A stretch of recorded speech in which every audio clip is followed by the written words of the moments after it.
Hello and welcome to the Sci-Fi Collective. I'm Wayne. And I'm Jude.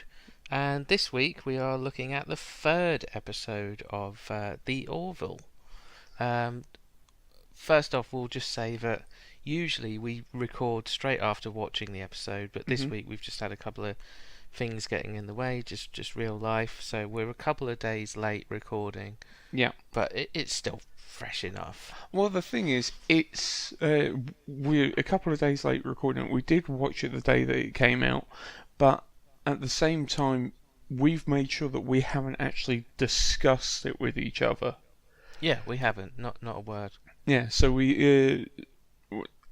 sharing our opinions is going to be absolutely fresh. Yeah. So yeah, no, it'll be interesting to hear your thoughts because the one thing that I did text you uh, when I said that. Oh yeah, tell her that you did text me, didn't you? Yeah, the one thing that I did text you because I watched it before you is I just said I think it's better than episode 2. Yeah. And I still stick to that because that doesn't mean I didn't think episode 2 was good. I really liked episode 2. I Mhm. just felt that this was a really strong episode. Um, I'd I say don't it felt very like TNG-ish, like with the very with the TNG. politics and stuff. But I felt like what I really liked about it is that they went more than one step. They went several steps further to hmm do things and say things that TNG or CBS, whoever you want to say, Yeah. wouldn't have dared to do. Oh yeah, absolutely. Because that's the thing. It was a very TNG story. Mhm. You had elements of um, Bortus still proving that like his species is Klingon-like. It's very honor-driven. It's very Mhm. like things go through the courts, like asking Captain Mercer to represent him as his Yeah. counsel at the court. That was very reminiscent of TNG. But then also the the actual trial reminded me almost very slightly of when Kirk. no of yeah Kirk, but then also the subject matter hit me a little bit with the trial for the sentience of Data. Oh, 100%. Yeah, different sort of setting, darker setting and stuff. But yeah, totally agree with that. That sort of episode where a lot of sitting down, a lot of talking, but hmm it's still a lot of drama and they are big issues and they from a writer's point of view they tackle it brilliantly. Yeah. Oh Um, yeah, they do. and still manage to throw a couple little surprises in there even right at the end. hmm Absolutely, and um, I think also the where TNG would always be very prim, very proper. We're military. Seth does allow his crew to be emotional, Mhm. so some of the reactions are, even though they may have been aimed to be comical, I find them almost honest. Like Yeah. Captain Mercer turning around telling the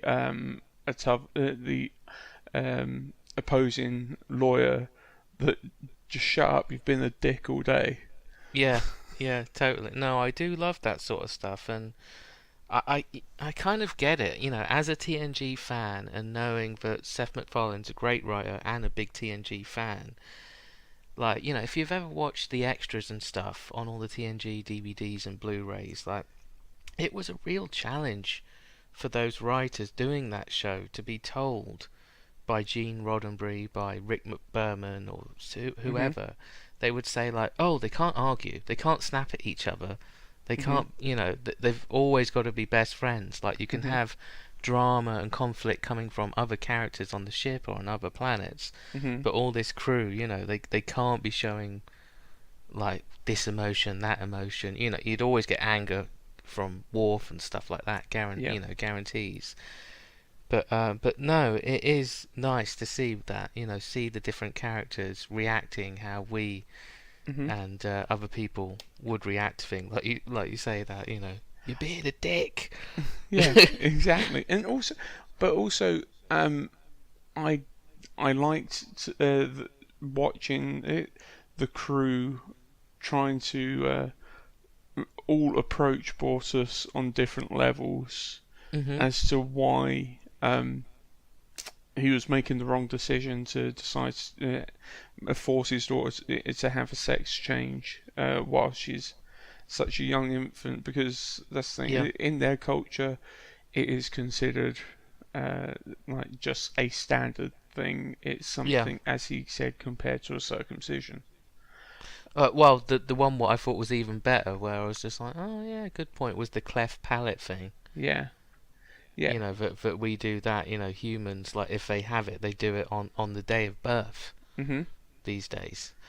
The whole thing is with Trek. It's always been to respect other cultures Mhm. and to like you have to not to force your own morality onto Yeah. them too much, but at the same time, when you in a situation like this where they believe it is inherently wrong, Mhm.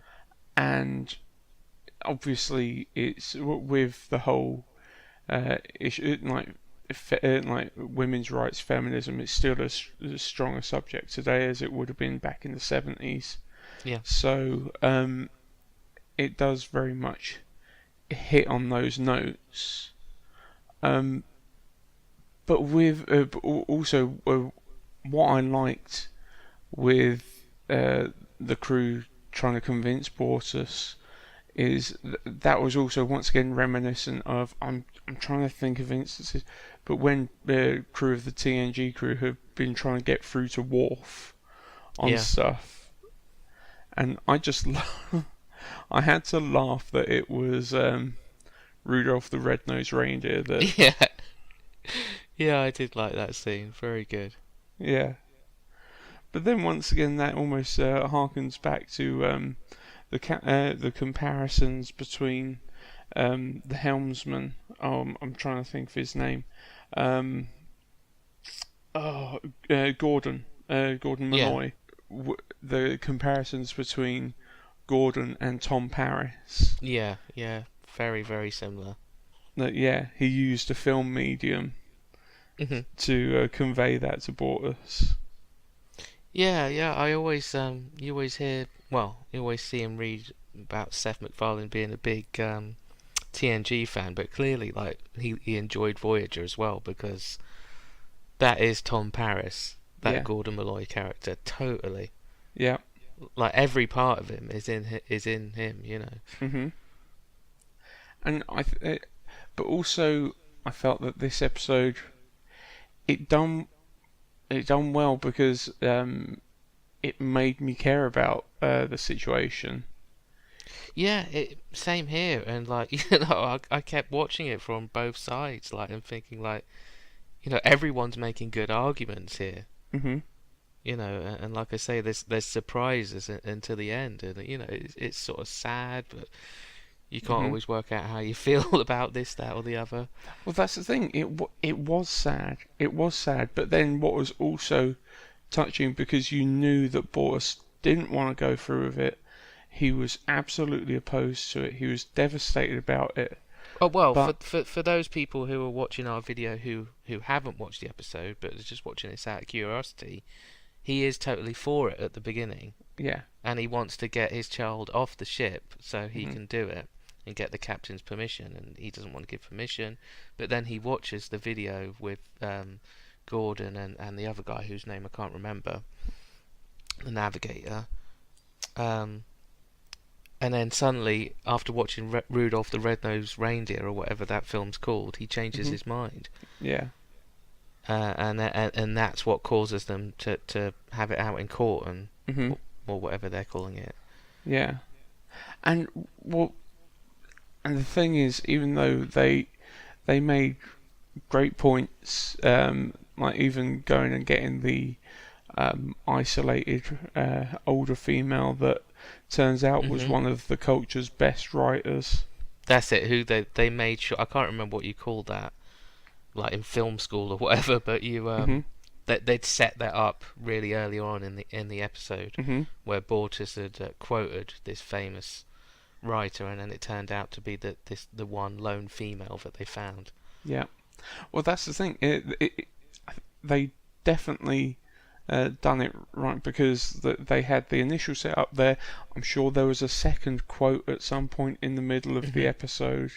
Yeah, there was at least a couple in there. Yeah. And then there was the payoff at the end. Yeah. So yeah, no, I felt the writing was really strong. But then also Totally agree. I loved Boris's reaction once he'd been handed his baby back. Yeah. It was a question of, even though he was devastated that he'd been through this, but there was, with regards to the baby, there was just undying love in those eyes. Yeah. You could see it. Totally. Yeah, you knew that he was going to feel that love either way. Yeah, exactly. So he's accepted the baby for whatever it was going to be. But yeah, no, you could totally do that, and my hat is off to Peace and Macon, or how They even have another little twist in there where his mate, whose name I can't remember, Bortus's mate, he finds out the same day that he was previously a female, and had the change. He was bringing the viewpoint that he would have wanted his parents to have still made the same choice. He had no regrets about it. Yeah. As well, so that's it. He wasn't told, wasn't he? He didn't find out himself until like a year before that this is happening. Yeah, no, and yeah, that's Clyden. Clyden. Yeah, his boyfriend's name is Clyden. So I'm sure I'll remember them all eventually. Oh, definitely. So no, I just think that, even though, as you said, it's not an action-packed episode, it's very much it's a stereotypical TNG let's talk this out episode. Yeah, no, I like that. I have no problem with those TNG episodes, like the one with Data. I loved that. No, I thought it was great. It managed to, as I said right at the beginning of this, it did a very TNG thing, but did it better, I think. Yeah, well, and even managed to have little splashes of comedy here, there. I don't know liked if we'd go better because they're just different. They're just different flavors, but I can absolutely understand where you're coming from. It's just there's things that TNG wouldn't have done, and that's what I like. Absolutely. That's, I guess, what I mean by better. Absolutely. No, I agree. So, you guys, if you've watched the episode, let us know what you think. Did Seth MacFarlane manage to cause you to shed a tear? Did you care that much about the episode?